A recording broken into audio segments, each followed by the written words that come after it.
You are now listening to Peace, Love, and Podcast, and I'm your host, Big Joe Hawkins. Today's the 17th of June, and summer is moving fast. There are 13 days left, and July's looking to be a good month. I'm feeling good. I finally got another job, and life has been a struggle for a bit, financial-wise, but, I'm making it.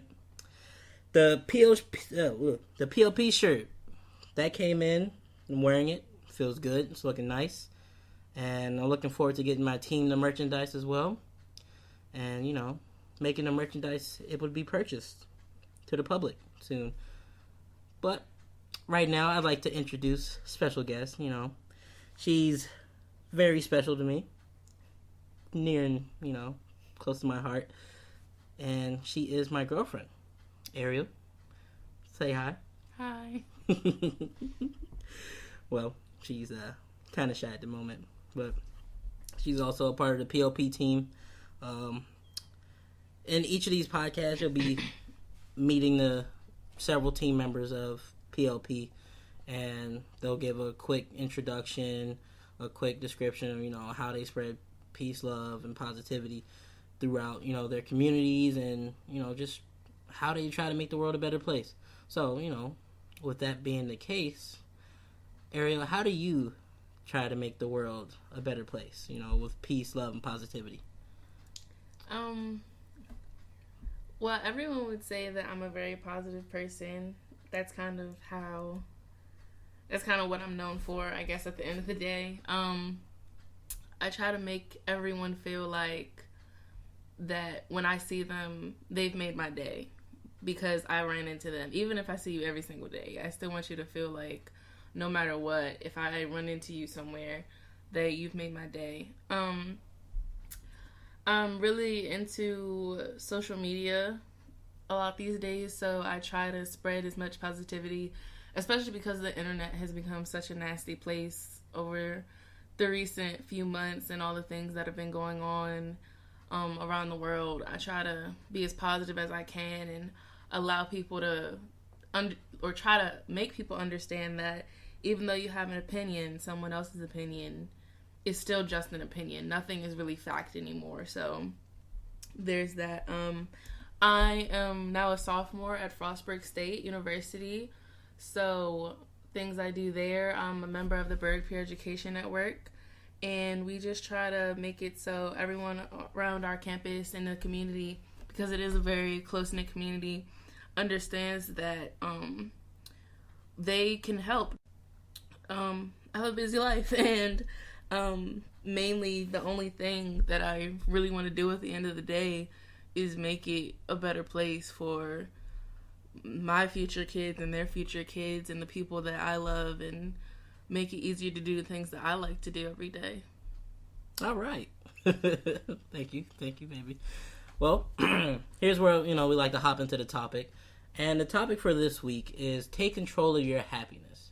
Now, this may seem demanding and, stuff like that, but just hear me out. Now, I like to call this Poppy story time. So, just bear with me. So, imagine yourself just graduating and you're about to start your life, get out there in the real world. You're going to college, but you're not going to the college you wanted to, okay? Your parents pushed you all your life to go to this specific college, and you don't have any real connections or ties to the college at all, okay? And also, just a quick insert, this, these stories relate to me, in situations I've gone through. So I can relate to any of these situations. But also, let's get back to the story. But yeah, it's like you don't have a choice, and they make you choose a major because of the money it'll make, but the material doesn't interest you. So you feel like you're wasting your college education on stuff you don't really care about. And, you're just miserable. Now, you have an epiphany that you realize that you're not fulfilling what you know is true to you, and you need to change. Now, this is where you decide to take control of your own happiness. Okay? And another situation I like to say is when you get a dead-end job and, you're trying to make someone else happy and you're not really thinking about yourself.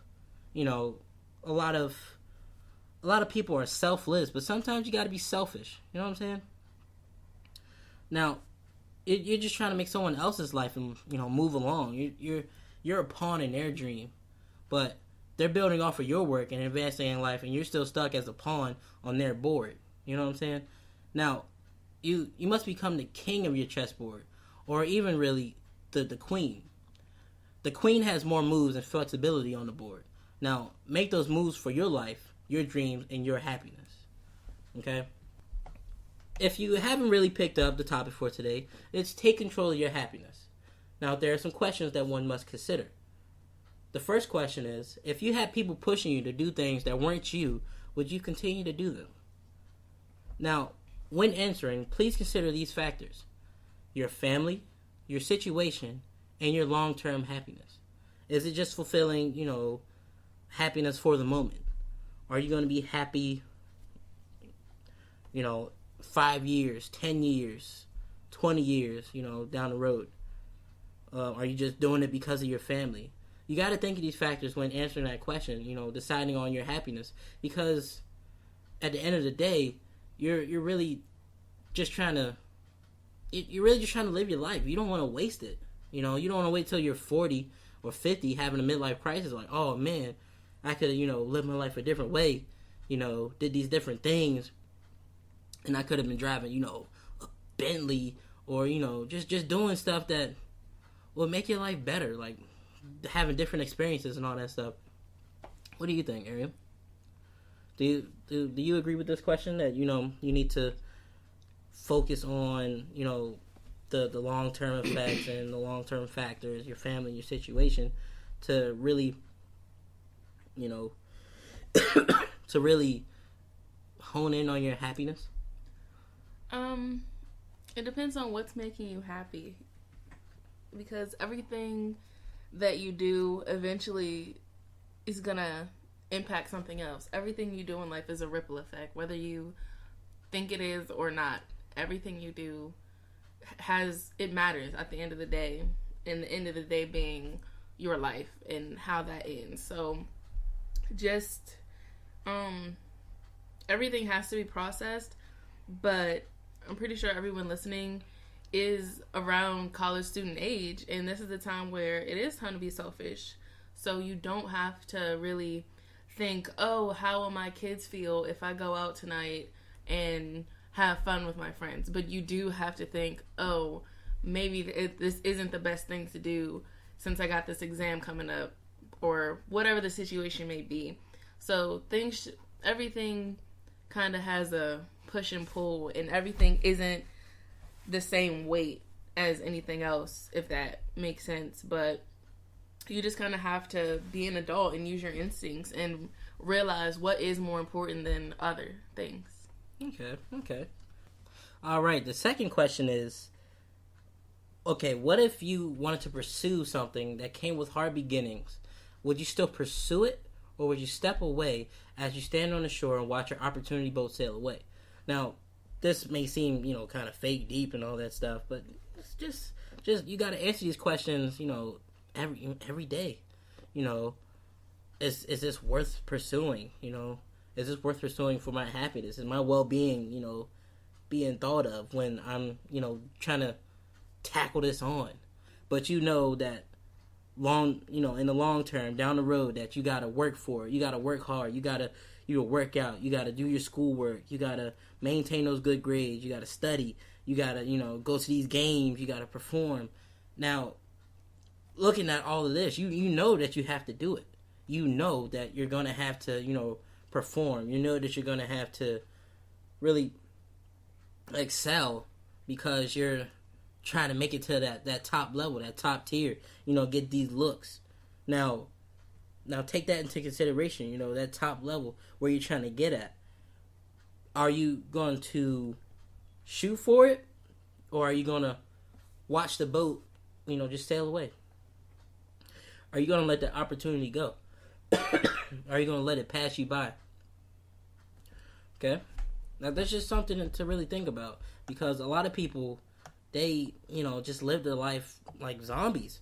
And that's something that you don't want to do, because you need to you need to know, like, you may not know now, you may not know, tomorrow or next week or next month, next year, but just try to find what makes you happy, and then try to relate that to something that you can profit off of, and then, something that can, help make the world a better place, because that's what the goal is in life, to help make the world a better place for your children, or for the youth, for the next generation, because, and, a few years, you're gonna be 6 feet in the dirt.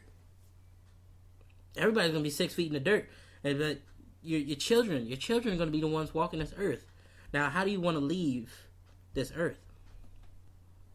Now, these are just some things to think about when it comes to your life. Okay. Now, I'm not a life coach. I never will be. Okay. I'm not an expert. I'm just a kid that loves helping others succeed.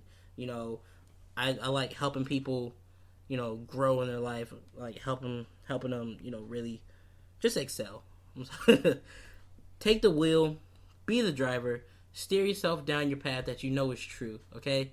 Follow your heart, but be careful. There are people that will use you for your happiness and use you for their own gain. Do not let them. Do not let them. Okay? Now, I like to exit with a poem. And I kind of wrote this on the spot, but it's I like to think it reflects to the situation. So here it goes. People, all one and the same. The life you live is not dependent on your last name. Everyone, they all want that claim to fame. The world is your chessboard, but your life is the game. So which piece are you? Okay, this wraps it up for this week's Peace, Love, and Podcast. Thank you for tuning in. And I am your host, Big Joe Hawkins.